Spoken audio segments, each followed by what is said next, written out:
That's a square. This is our square.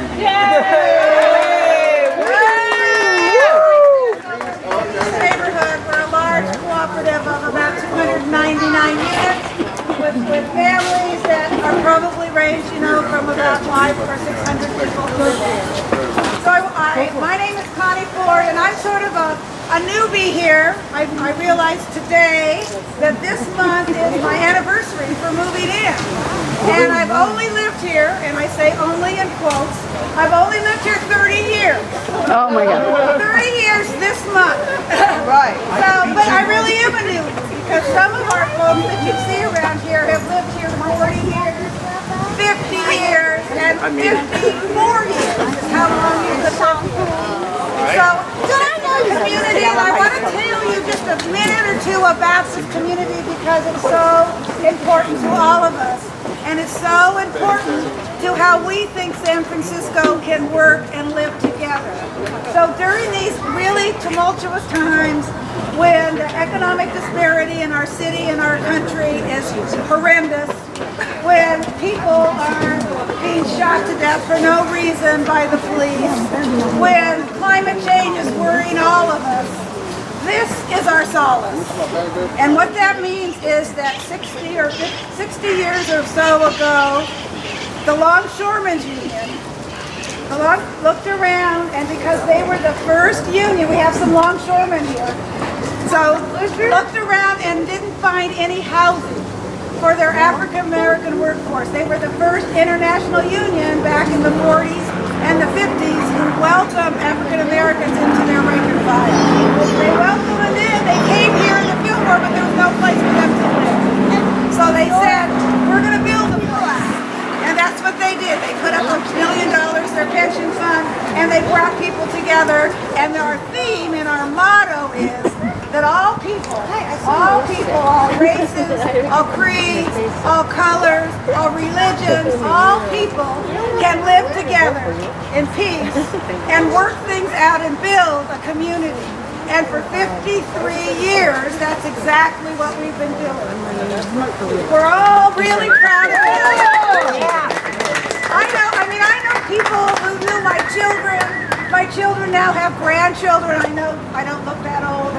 My children have grandchildren, and those grandchildren come here and they call Auntie Kathy, because that's, my son grew up with her son. We all know generations of people. Yes. All of us know generations of people. All of us. And it just makes a kind of a situation that when people say, what are you doing about your retirement? Someday when I retire, once again, I'm not old enough to do that. But when I retire, I'm going to stay right here.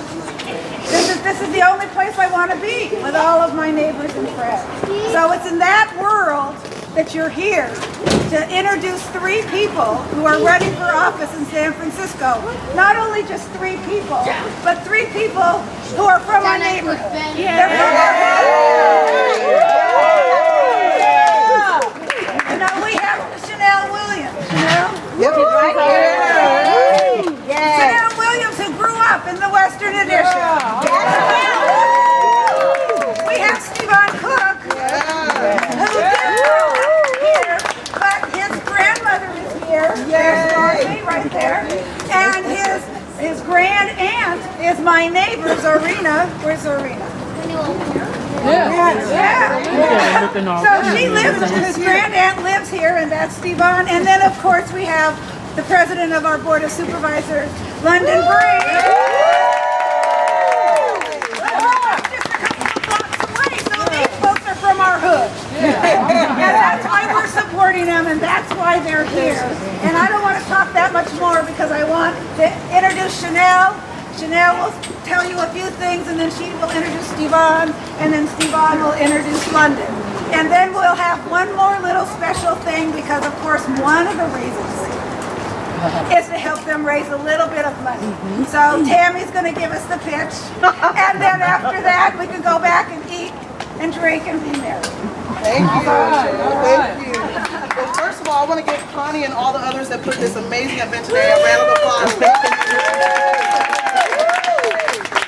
I feel so honored and so humbled to be in the community where I grew up and stand here before you as a candidate for public office. I grew up right down the street on Webster and Eddy. My mom was a nursing assistant, my dad was in construction, and they worked really hard to provide a life for me and my sister here in the city.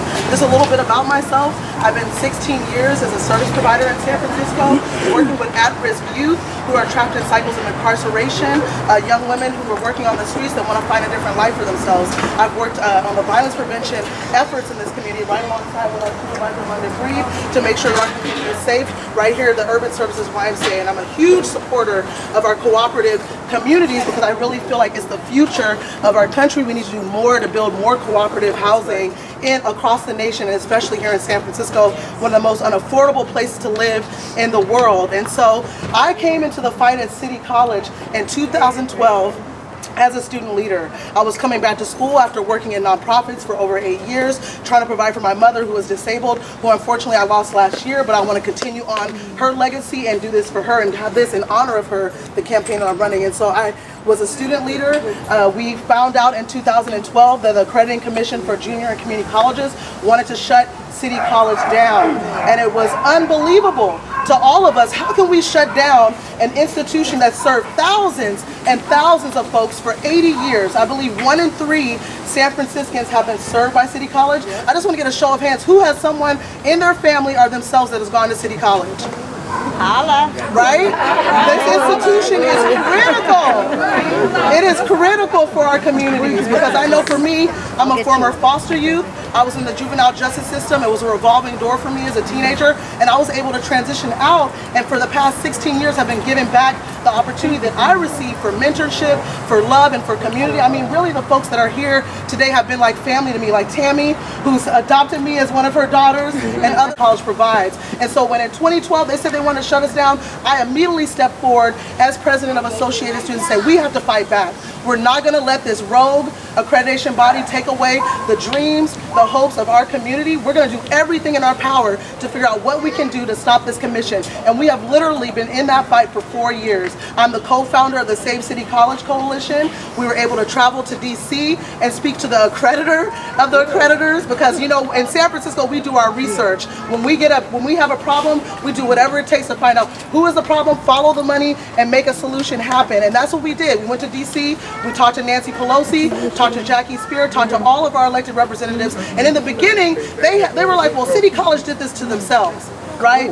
We said, well, no, but this is about the students, this is about the families, this is about this institution and what it does for our community. So we need to fight back and we need to get to the bottom of this and why they're doing this to our college. And so we found out that this accrediting commission actually has ties to for-profit colleges. And the leaders of the Accreditation Commission actually have major conflicts of interest that are not in support of the community colleges that they're regulating, which is unacceptable. And so we continue to lobby. We traveled all over California, went to talk to all the labor leaders in California, all the other community college leaders, and we were able to get an injunction from the city attorney's office to stop the Accrediting Commission for Junior and Community Colleges in their tracks, which was huge. So we're still accredited. City College is still open. We're still here for those generations of students that are going to need that school. Myself, I believe that we need to keep it open for folks that have been formerly incarcerated. Single mothers, our homeless individuals, those that are retraining for a career, those that want to transfer to university. It's about the community. Let's keep the community in community college. And I am running for the community college board.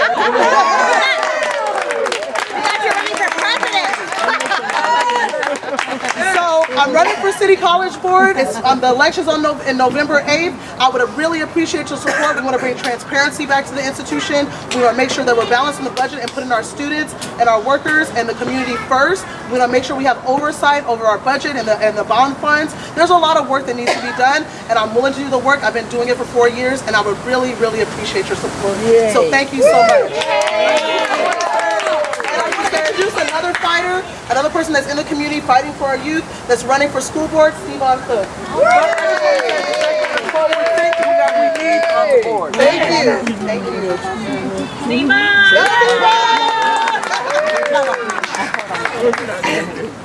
Well, it's great to be back. I was here in 2014 with the event that Tammy and Connie put together for the first race, and I was proud to have the support of Supervisor Breed then. I'm proud to have it now. Let's get her elected again, right? For those of you that weren't at that event, who don't know me, I'm Steven Cook. I'm a third generation San Franciscan.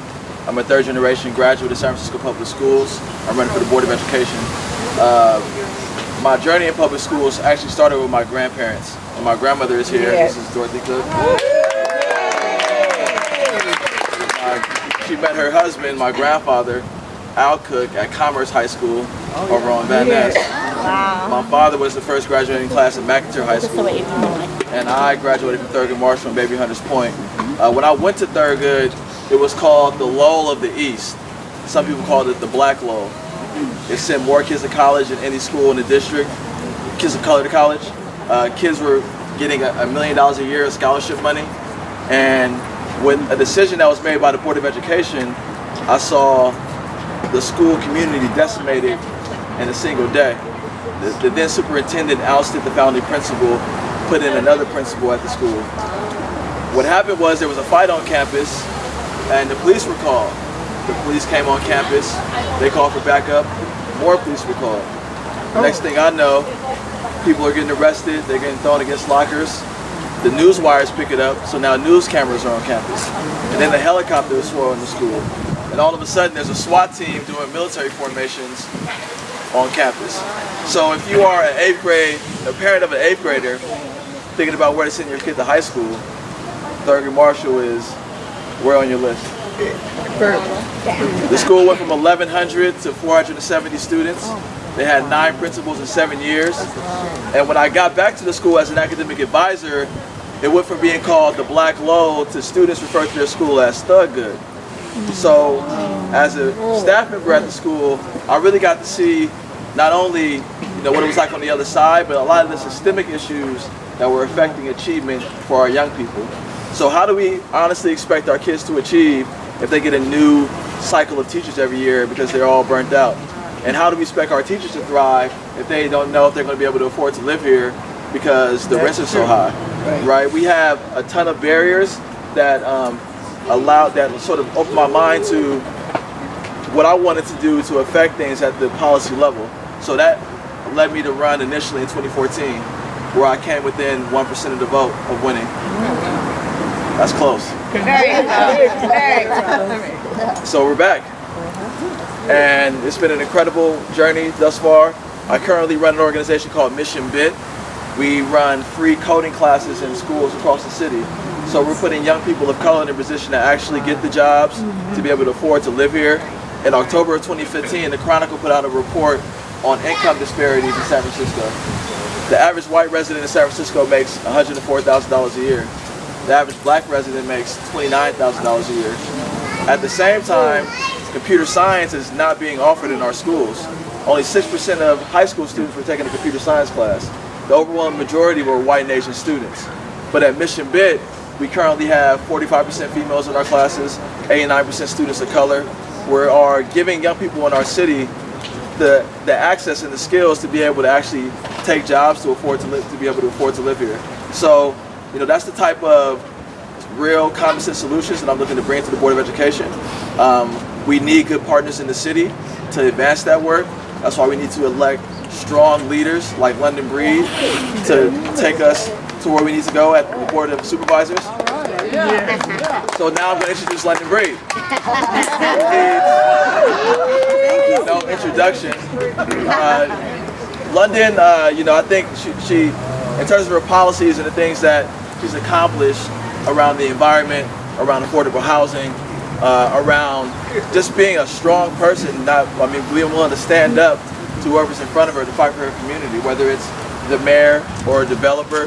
We have in our district just a powerful, strong person that's unapologetic about serving District 5 well. She's been a great inspiration for me. She's been a great public servant to this district, and we need to elect her to be governor. I'm skipping a few steps.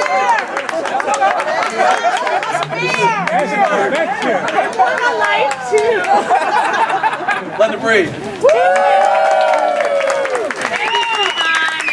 As you can see, these are really two amazing people that this community helped to raise. And I'm so honored to be here today. I'm like really emotional because I see so many people that come from my past and people that I grew up with in this community, and I'm thinking about Mr. King and his family is here.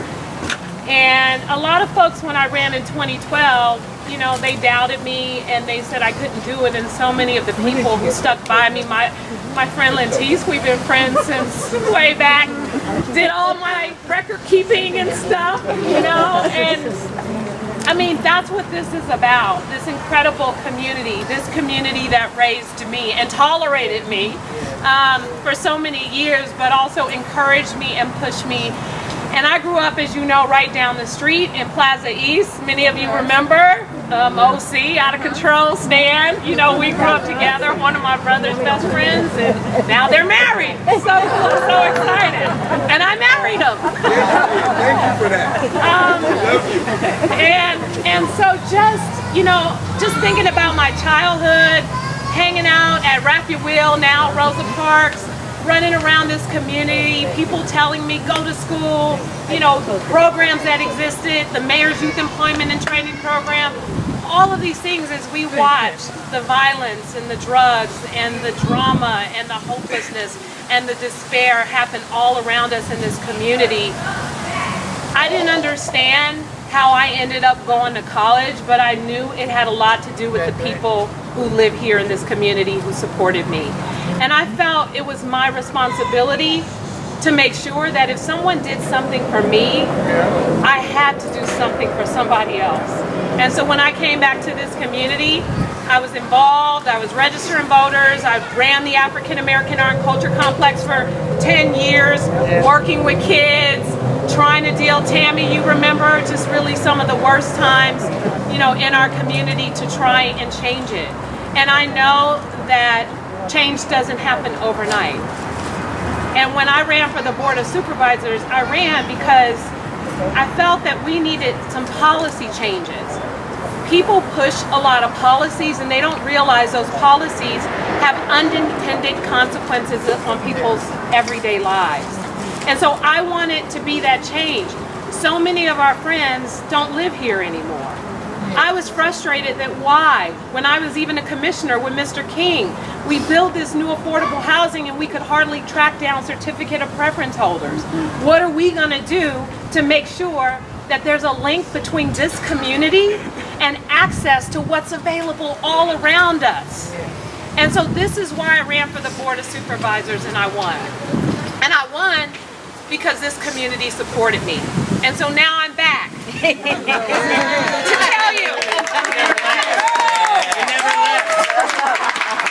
tell you what I've been able to accomplish. Nothing gives me more joy than being able to pass a neighborhood preference for affordable housing. You remember when we passed this legislation last year and we built Willie B. Kennedy Apartments, 98 affordable senior units, HUD said you can't use neighborhood preference. They said no.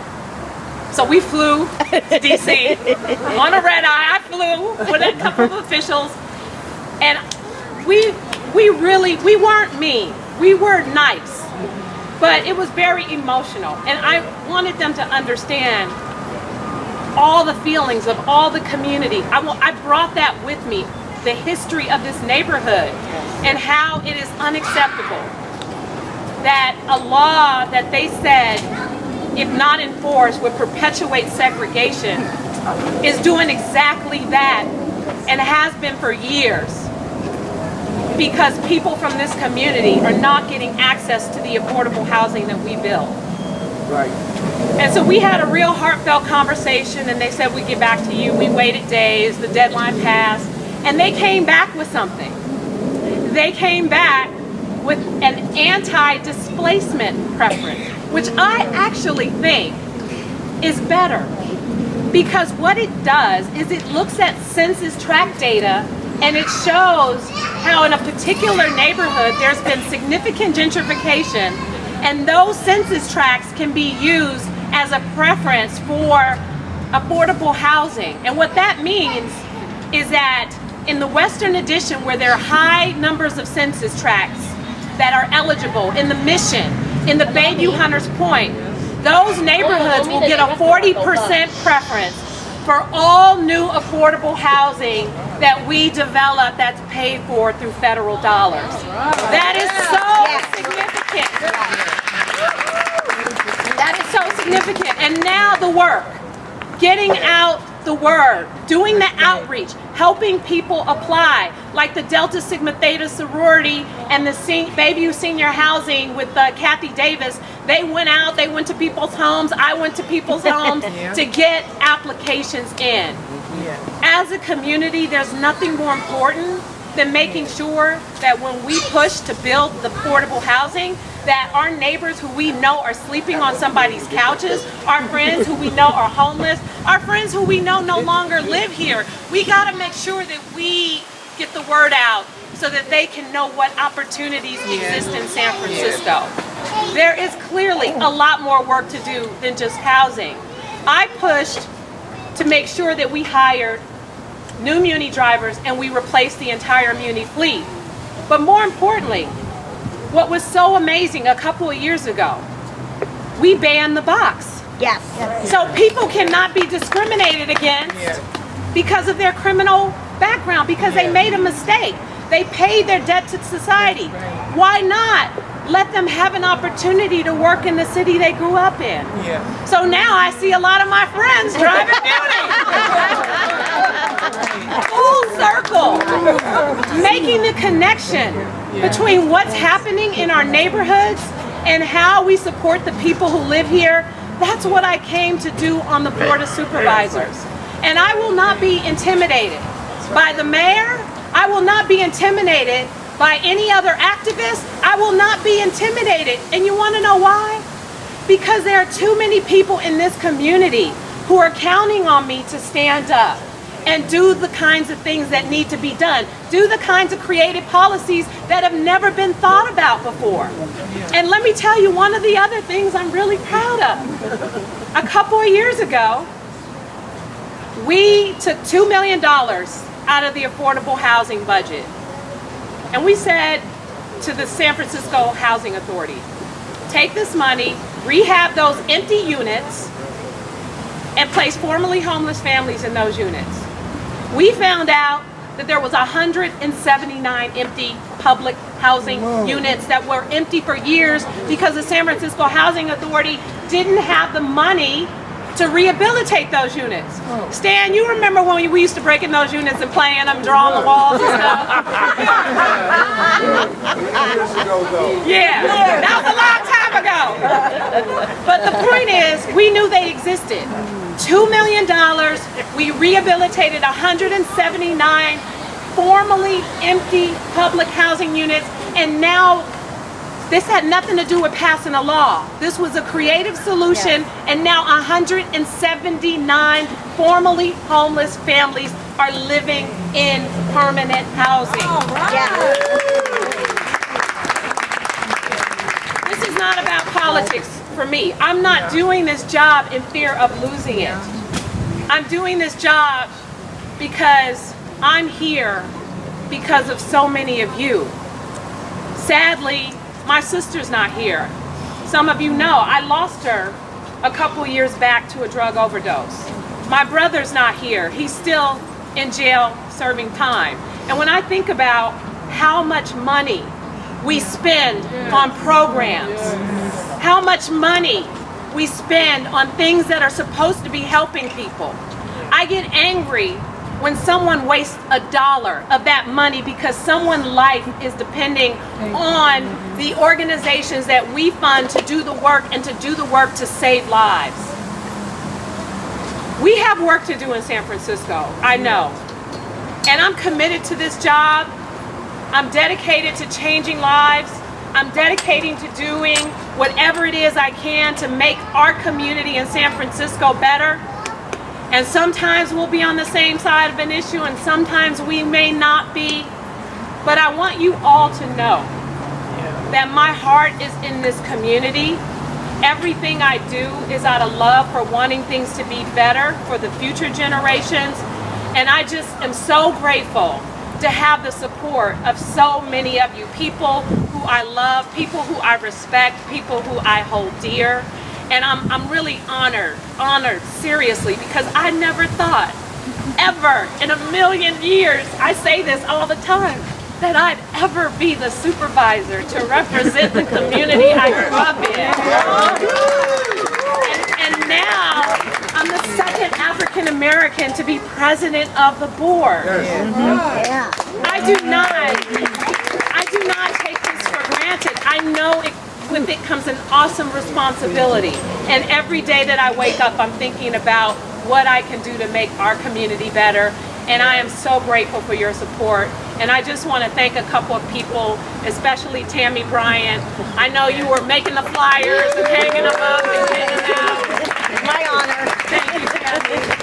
And thank you, Connie Ford, for being amazing. Thank you to the King family. Carolyn and Becky is here today. Thank you so much for supporting me so much. Betty, thank you, Lentice and Stan Perkins. I mean, there's so many people, like I said, Majid, thank you for coming. Thank you for being here and supporting my campaign. Thank you, Cheryl Davis. And I just wanted to also say, because, you know, my grandfather was a longshoreman, a member of ILWU, the Northern District Council, which consists of all the ILWUs in Northern California, gave me their sole endorsement. It was my honor. So thank you. And I know Fred isn't here, Fred, so thank you, Fred Pecker, for your support. And I just want to say, last but not least, you know, there's so much to be done. And as a member of the Board of Supervisors, you can't do it alone. You need good people in elected office to do the kinds of things that we need, you know, especially in our education system, because education changed life. Education changed my life. I was able to go to UC Davis, unbelievable, and I got a master's degree from USF. And I did that because, you know, I had a lot of support, and I had a lot of people explaining to me how to fill out an application and all of these things. And we got to make sure that the right leadership is there to do the right thing for our children and for our future generations. Shanell Williams has been leading the charge. She has been an amazing advocate, not just for this community, but for City College. She has been really, really pushing the envelope. And she's been pissing people off. So you know she's doing something right. You know she's doing something right. And that's why I support her for community college. And we are going to do everything we can to get Proposition X. W. It's already I know. The whole alphabet. We are trying to make City College free, and Proposition W will help us pay for it. It says that when you sell a property that's over $5 million, we're increasing that percentage of tax money that we asked for, and we're going to use that money to not only pay for City College, but to pay for stuff that happens with our trees as well. So if you don't own a property that's over $5 million that you plan to sell, you're fine. So Proposition W. The other person that I want to say something about is Stevon Cook. Well, first of all, I know and love his grandmother from the African American Art and Culture Complex. She had a youth choir there. She was so committed, and I just respect her work in the community so much. And I'm just not surprised that she has such an amazing grandson who does the same kind of community work, who cares about young people, and who cares about the kinds of pushing for the kinds of policies that we need on the school board. I mean, having someone who grew up in the public schools, each of us all went to public schools in San Francisco, and we had that experience. Stevon wants to commit his life to making it better. You'd have no better advocates. And I also want to say, I know that this is a fundraiser. And so, because I'm a little bit farther along in my fundraising than my folks here, I want to ask each and every one of you that if you're going to contribute to a campaign. No amount is too small. The maximum is 500. I would strongly suggest that you contribute whatever you can to these two candidates here today. Because Connie told me to.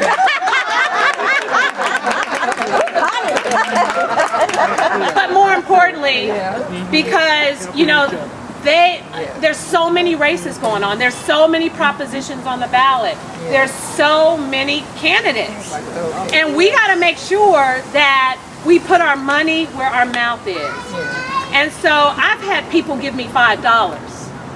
And the point is, whatever you can do would be appreciated to help support both of them. And I just want to thank you. Thank you. If the host committee can raise your hand, everyone who helped out on the host committee, thank you so much.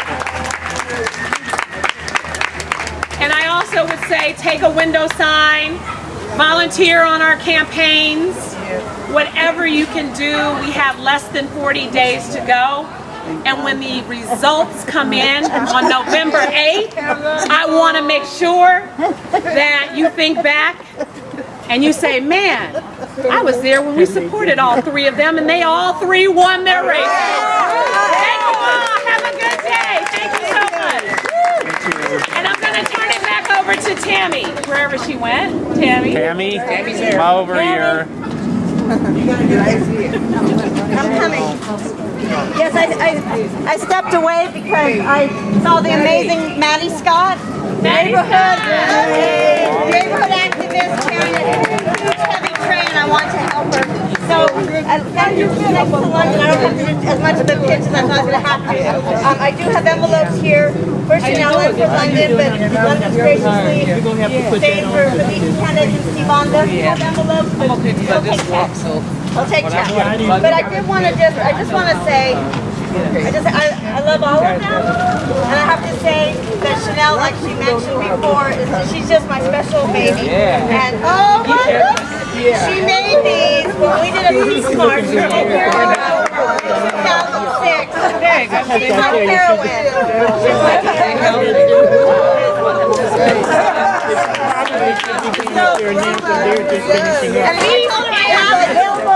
And I told her I still have those, and I didn't know she have mine, and I didn't know she believed me, but it just symbolizes her activism, her commitment, her heart, her effectiveness, because with leaders like London and other organizations and things that we have going on, our community's gotten much safer.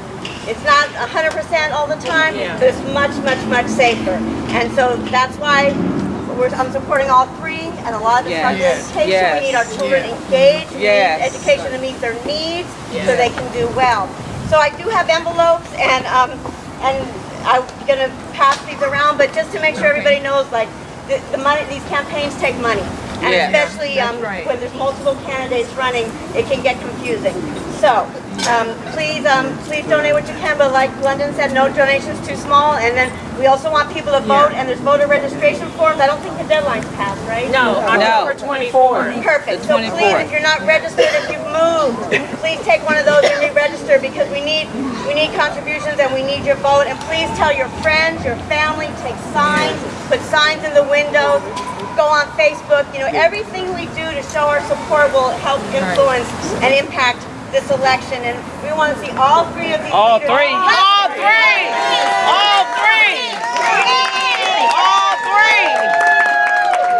All three. And thanks for all the food and everything. And don't forget to write the checks. Write a check. Or do it online. That's the important part. That's right. Gotta write a check. Do that here.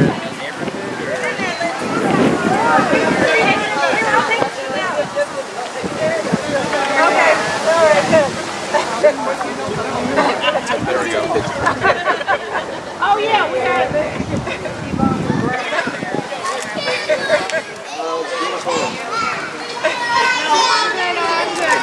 Right. Oh wait. Oh, we got him right here. That's the one. Are we done? We say 1 minute to win it. Yep. Okay.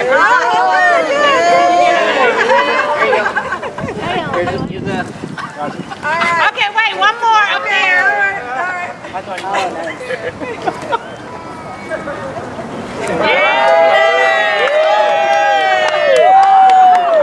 okay? You still got it, Connie. You still got it. I'm short, so I know to get in front.